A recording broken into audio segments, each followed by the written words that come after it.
Buenas tardes. Hoy día vamos a hablar acerca de este espectro de síndrome de Stevens-Johnson y necrólisis epidérmica tóxica.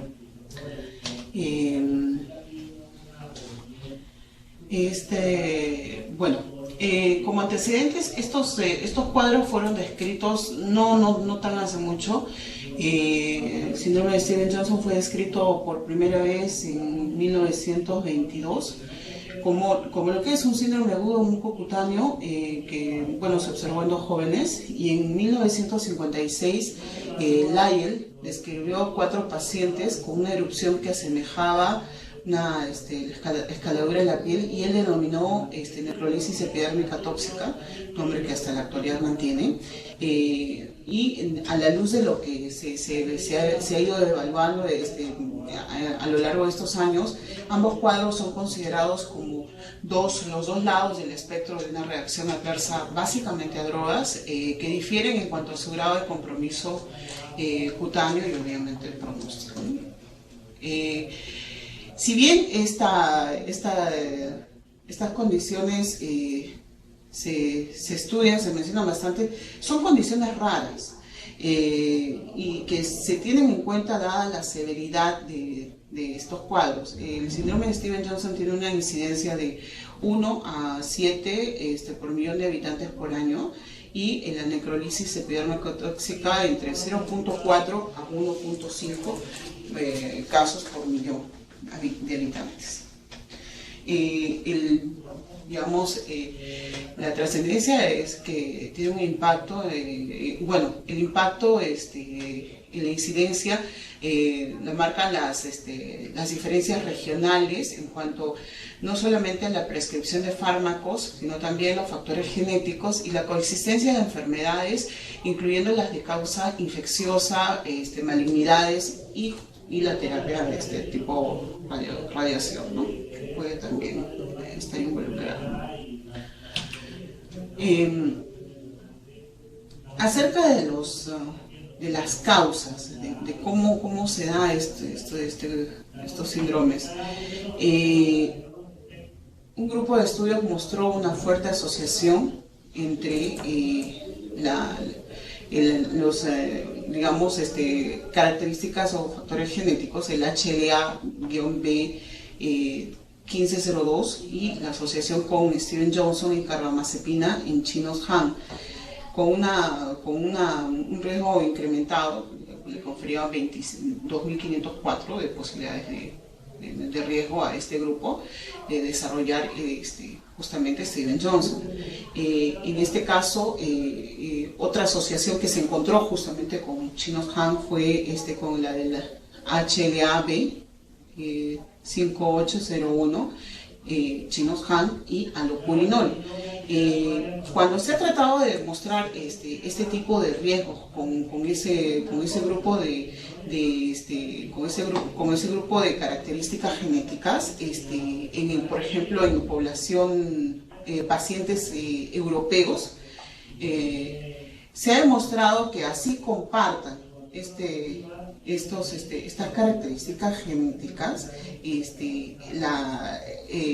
el riesgo con carbamazepina se va a dar en aquellos que tengan ascendencia asiática y HLA-B1502. Cuando se ha tratado de demostrar en cuanto a la asociación con alopurinol, el HLA-B5801 y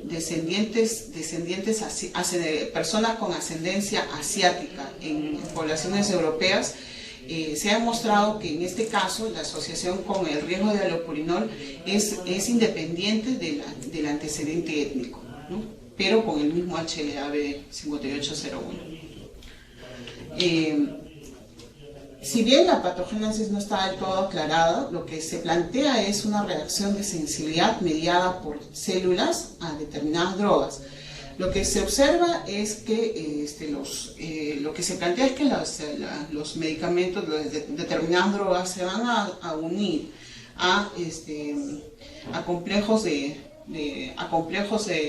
histocompatibilidad mayor y van a estimular, digamos, la diferenciación de clonas que reaccionan contra este complejo y van a producir sustancias que generan la apoptosis.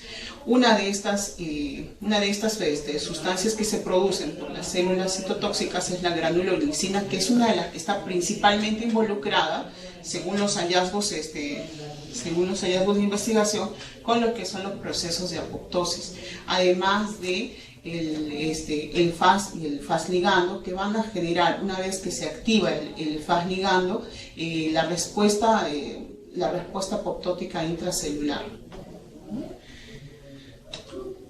¿Qué drogas están involucradas? ¿O cuáles son los factores causantes en cuanto a lo que es el Stevens-Johnson y la necrólisis epidérmica tóxica? Dentro de las drogas o medicamentos, el que en líneas generales, en cifras absolutas, genera más reacciones es el lopurinol.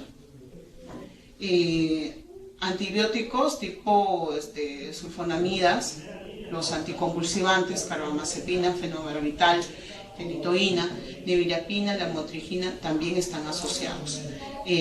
Otras causas que también se observan son las infecciosas a la cabeza. Bueno, en población pediátrica es importante tener en cuenta el Mycoplasma pneumoniae. En pacientes con HIV se encuentra incrementado el riesgo. El que una persona tenga HIV le confiere en ciertos grupos de estrés ingleses más riesgo de padecer estos síndromes. El planteamiento es por la infección, es por la polifarmacia que ellos tienen que consumir para mantenerse, o son ambos factores.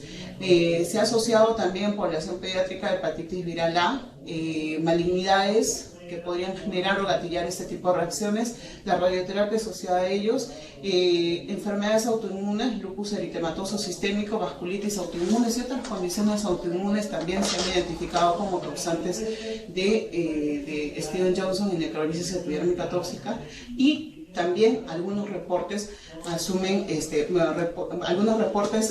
señalan que la vacunación, en este caso mencionan la antisarampionosa, ¿no? Sin embargo, al respecto de la vacunación hay mucho que observar, debido a que una gran parte de la población está vacunada y la presentación de estos casos es tan pequeña, como que el costo-beneficio pues apunta que es mejor la vacunación.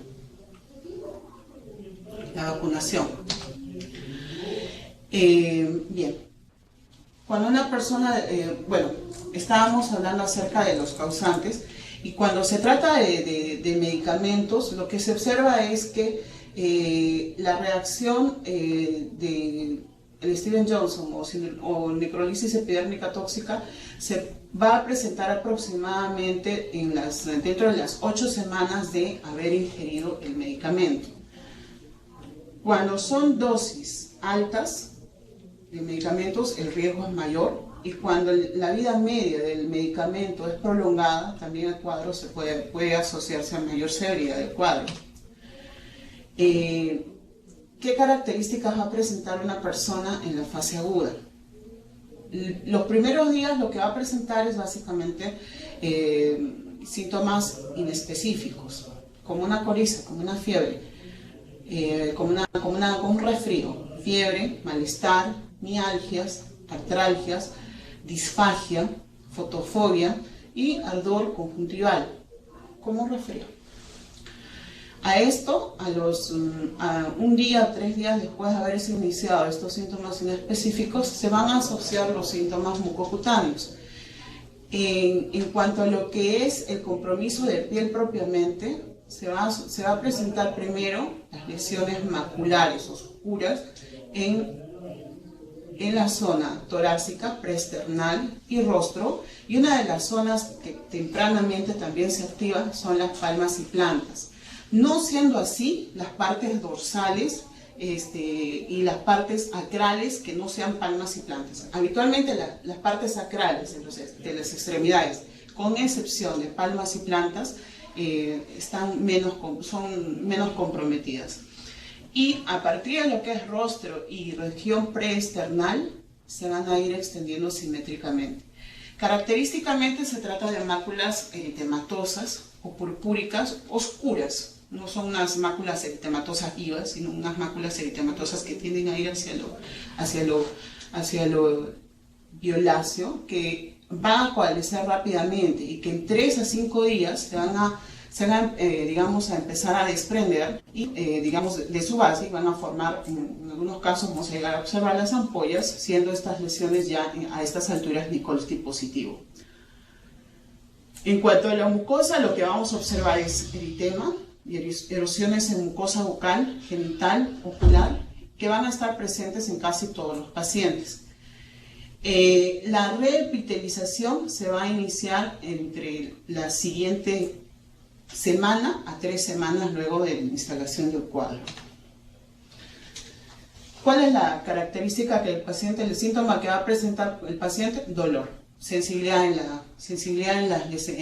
piel, ¿no? Y es lo que vamos a tener en cuenta para el manejo de los pacientes. El manejo del dolor, también a considerar que esta persona va a perder masivamente fluidos y proteínas. Se señala que es 1/3 menos de lo que un gran quemado perdería en cuanto a fluidos, pero va a haber una pérdida importante, va a haber un desequilibrio hidroelectrolítico, sangrado a partir de las lesiones que se denuden posiblemente, más que nada lo que son mucosas, pérdida de calor por justamente la alteración de la barrera cutánea, con la consiguiente hipotermia, y un estado hipercatabólico. Se pueden asociar infecciones cutáneas que compliquen el cuadro y que justamente den pie en parte a lo que es una causa principal de mortalidad, que es la sepsis, ¿no? Entonces se pueden asociar infecciones en piel como Staphylococcus aureus o Pseudomonas aeruginosa y estar atentos al respecto a la sepsis, el shock hipovolémico con la consiguiente falla multiorgánica. A esto debemos tener en cuenta que la extensión del desprendimiento cutáneo es uno de los factores pronósticos es el principal factor pronóstico de este espectro de reacción. En lo que es la fase tardía de la necrólisis epidérmica tóxica, básicamente lo que vamos a encontrar son las secuelas. Se señala que el 75% de los casos de necrólisis epidérmica tóxica va a presentar secuelas. Una de las más frecuentes, los cambios en la pigmentación, ya sea para hiperpigmentación o hipopigmentación, la distrofia unguial, la queratinización conjuntival, queratoconjuntivitis seca, ojo seco, y compromiso corneal sin blefarón ocasionalmente, secuelas orales como cicatrización o fibrosis, que va a tener secuelas importantes en lo que es la alimentación, en la apertura oral, esofágicas y secuelas genitales, ¿no? Propiamente proveniendo de la fibrosis cicatrizal. Bueno, las imágenes asociadas a lo que, lo correspondiente a lo que es las lesiones dérmicas, mucosas y cutáneas. Acá estamos observando que hay un importante compromiso en mucosa conjuntival, ¿no? Y es característico este tipo de lesiones bastante costrosas, transudativas, ¿no? La mucosa oral también comprometida, enrojecida con costra seromática, más que nada hemática, y fisuras asociadas a lesiones de piel, ¿no? Que son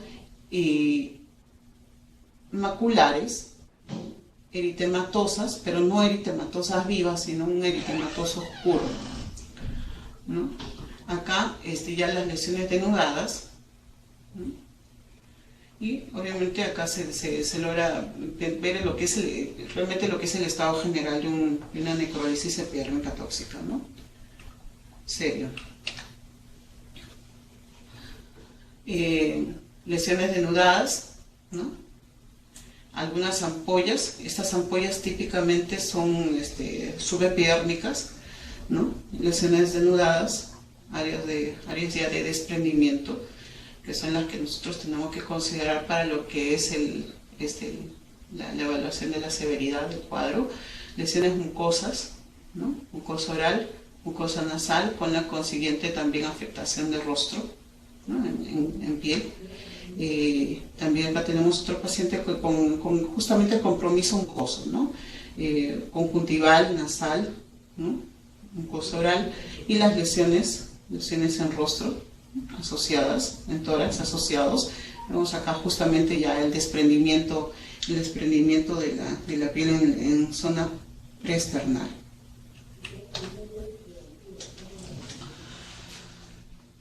Si bien estamos hablando de que justamente el síndrome de Stevens-Johnson y la necrólisis epidérmica tóxica corresponden a los extremos de un espectro, justamente a raíz de ellos que se plantean lo que son las características clínicas y de cada uno de estos, ¿no? Las lesiones, en lo que es el síndrome de Stevens-Johnson, una diferenciación importante es el porcentaje de superficie corporal en la cual se va a presentar desprendimiento, menos del 10%. Las lesiones son rojo oscuras, se pueden encontrar dianas planas atípicas, y la distribución habitualmente son lesiones que pueden estar aisladas, tienen confluencia y van a ser dominantes en cara y tronco. Va a haber compromiso mucoso en este espectro. Compromiso mucoso está presente, y los síntomas sistémicos están también con gran frecuencia presentes. La superposición o síndrome de Stevens-Johnson-NET son lesiones rojo oscuras y va a tener dianas atípicas, lesiones en diana típico, lesiones que pueden estar aisladas, tienen una mayor confluencia en cara y tronco en cuanto a lo que es su distribución, y va a presentar compromiso mucoso, va a tener síntomas sistémicos siempre, y la superficie corporal comprometida es entre el 10 al 30%. La necrolisis epidérmica tóxica va a presentar placas eritematosas pobremente delimitadas, separación epidérmica espontánea por fricción, ¿no? El Mikulski va a ser definitivo, rotundo, mejor dicho. Lesiones rojo oscuras, y podría presentarse dianas planas atípicas, pero básicamente en el NET es lo que son las placas, digamos los parches eritematosos. Las lesiones en la distribución son lesiones que van a confluir rápidamente y que van a presentarse en cara y tronco, y que a partir de ellos se van a extender a todo el cuerpo. Compromiso mucoso presente, síntomas sistémicos siempre, y la superficie comprometida mayor del 30%. Cuando se tienen a los pacientes con este cuadro, lo que se va a evaluar inicialmente es, digamos, el factor pronóstico, y según este score que se ha planteado, lo que vamos a hacer es no solamente tener el factor pronóstico, sino también qué medidas tomar, ¿no? Son 7 parámetros, ¿no?, que se van a evaluar, ¿no? Y que el score que cada parámetro da es individual. El que esté presente vale 1, el que no esté presente 0, ¿no? Y le va a conferir un riesgo independiente a cada uno de ellos. El que el paciente sea mayor de 40 años, le confiere un punto de riesgo. Que haya malignidad presente también. Que la frecuencia cardíaca sea mayor de 120, que el porcentaje de compromiso epidérmico inicial sea del 10% o de más del 10%, que la glucosa sérica sea mayor de 14 milimol, que es equivalente a mayor a 250 miligramos por ciento, que el bicarbonato sea menor de 20 milimol, o que la urea sérica sea mayor de 60 miligramos por ciento, que le confiere mayor riesgo, digamos, en cuanto a lo que es la predicción de mortalidad. Si sumamos el puntaje entre 0 a 1, la posibilidad de mortalidad es de 3.2%. De 2 puntos de este score, la posibilidad o la predicción de mortalidad aumenta geométricamente a 12%. 3 puntos, 35%, 35.8%, 4 puntos, 58.3%, y de 5 o más, 90% de posibilidades de mortalidad. Lo que este score, además, no solamente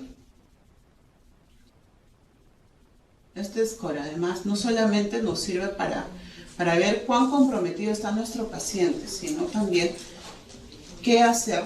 En algunos casos orienta qué hacer, a dónde derivar a este paciente. Se señala que si el score es de 0 o 1, podría estar en un establecimiento con cuidados generales. Pero cuando ya hay un score mayor, en este caso de 0 a 2, en cuidados generales, y de 3 en adelante, ya lo que se sugiere es derivarlo a una unidad especializada, un UCI o una unidad de quemados.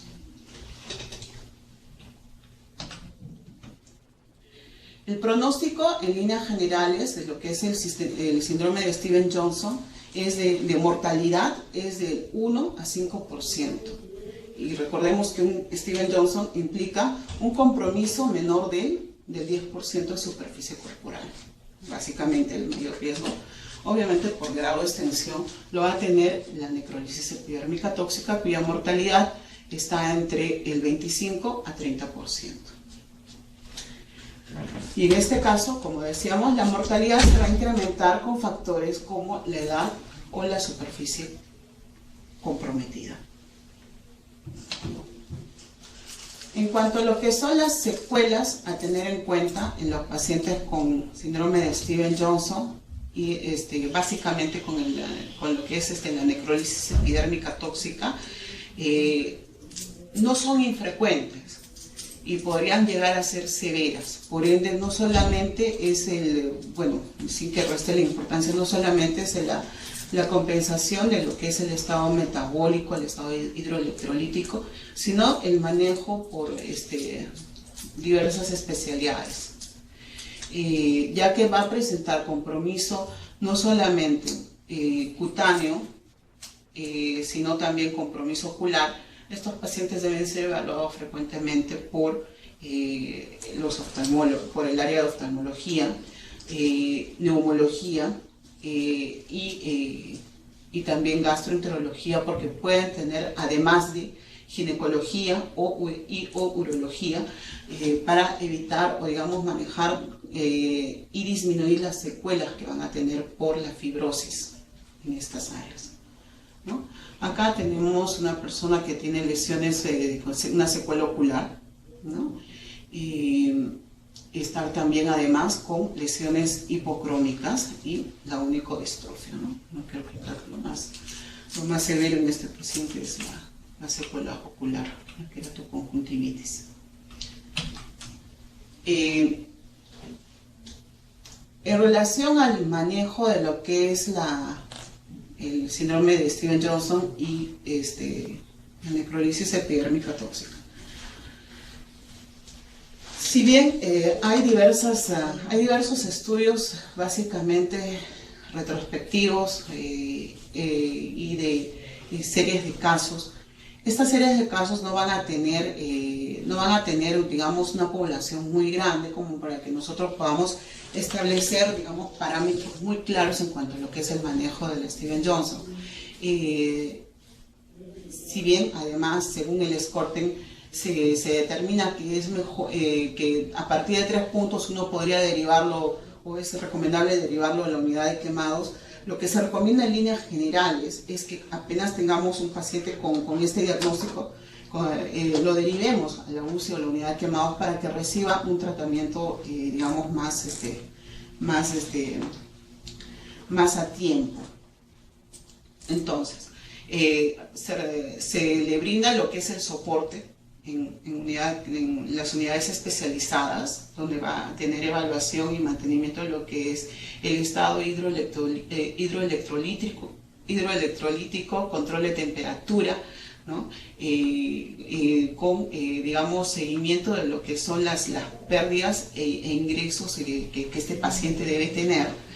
El manejo de heridas, en las cuales se recomienda el uso de apósitos no adherentes, y que en lo posible, si es que tiene infecciones, se trate con antibióticos sin sulfonamidas tópicas, y que en este caso también se maneje no solamente las lesiones cutáneas, sino que también se manejen las lesiones mucosas con mucha atención y cuidado, como lo vamos a ver a continuación. Los antibióticos solamente si hay evidencia de infección en los grupos en los estudios publicados no hay una ventaja el darles antibiótico de manera profiláctica. En cuanto a lo que es el manejo específico de la reacción, de esta reacción contra drogas y otros factores, lo que se ha planteado es, digamos, lo que se ha observado es que si bien antes se utilizaba o se puede utilizar dexametasona o metilprednisolona,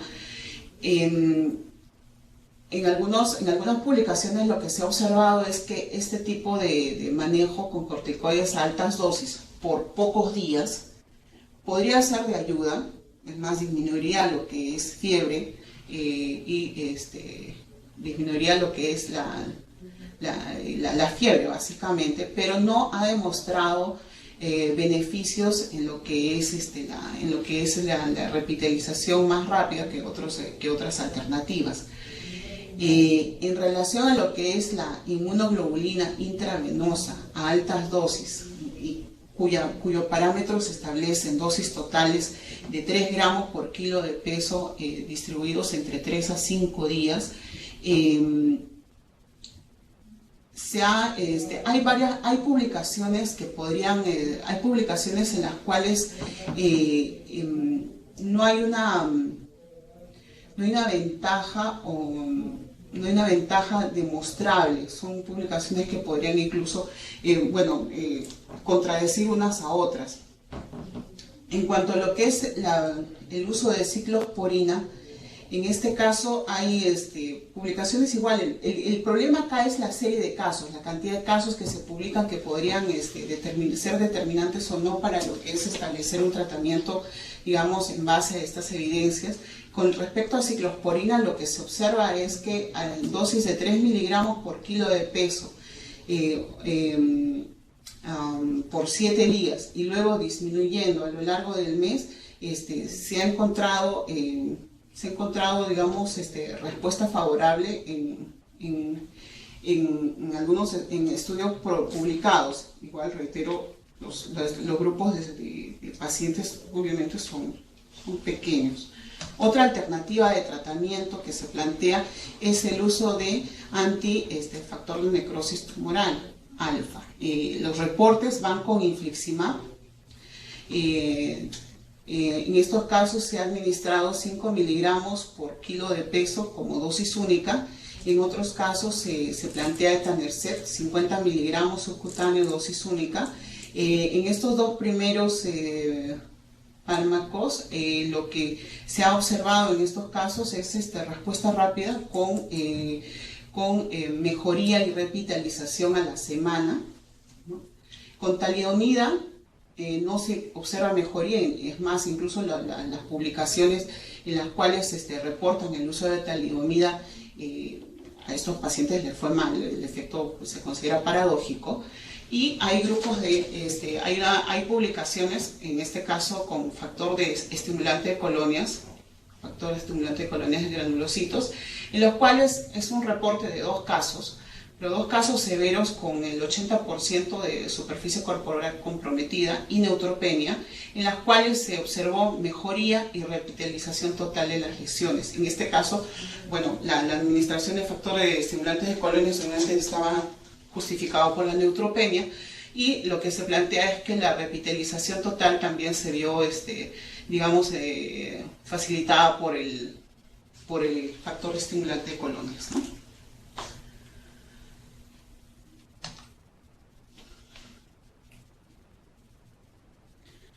Para considerar además las complicaciones extracutáneas, las lesiones oculares, el daño de superficie ocular, daño superficial ocular, lo demás infección a corto plazo, las lesiones orales a corto plazo, infecciones, y el paciente va a expresar mucho dolor además en estas áreas. Complicaciones urogenitales a corto plazo, infecciones, erosión, dolor, las complicaciones a nivel respiratorio, la hipoxia, compromiso de vías aéreas, infecciones y erosión bronquial.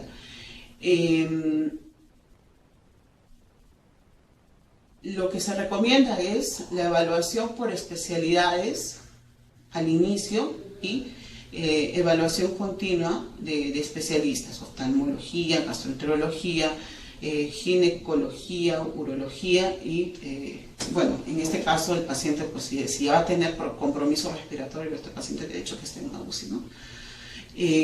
Tratamiento en lo que es el área ocular, lubricantes, corticoides y antibióticos de forma tópica.